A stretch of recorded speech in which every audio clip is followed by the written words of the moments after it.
Example of my 58-year-old constituent, 7 months unemployed, was told that she had to travel miles to work in a Scope charity shop in Worthing or lose benefits. She couldn't afford to get to Worthing. She offered to work in the Scope shop in Brighton. The job centre wouldn't allow it. Should she be sanctioned?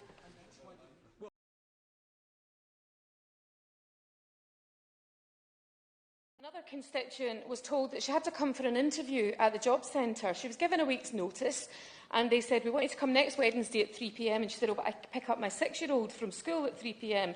Well, that's just tough. Her parents lived 100 miles away. That's just tough. You either come to the interview or we sanction your benefits. What was she to learn from that? Abandon the child at the school playground or take the child out of school, which is what she did do, and that child missed an hour's education.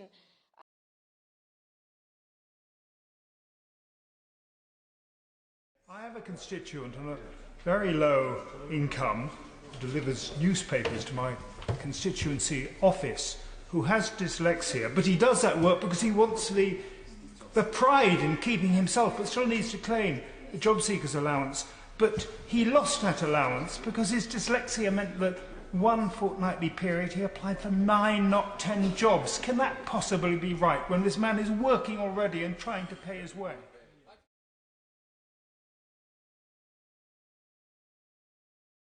Just yesterday I had a man who got in touch with me who'd taken on temporary work over Christmas. He'd notified the job centre about the start and finish dates of that temporary work, but then he was told that he'd missed an appointment with the job centre to give this information that had already been provided, and he was sanctioned. The job centre was closed on the day that he was supposed to have attended an appointment, so he was paid just 1 pence for the whole of January, and he found yesterday that he's been given £26 for the whole of February. I wonder when the Minister responds to this debate whether she could tell me how somebody's meant to live on a penny a month in this country.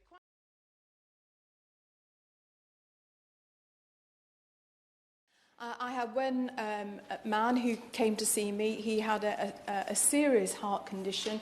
He was in a work capability assessment. He was told by the nurse undertaking the work capability assessment that he was in the process of having a heart attack. That's how stressful it was, Mrs. Moon. And he was told to go to hospital, only to get 2 weeks later a letter telling them he'd been sanctioned because he had left the work capability assessment. And there are examples like this up and down the country.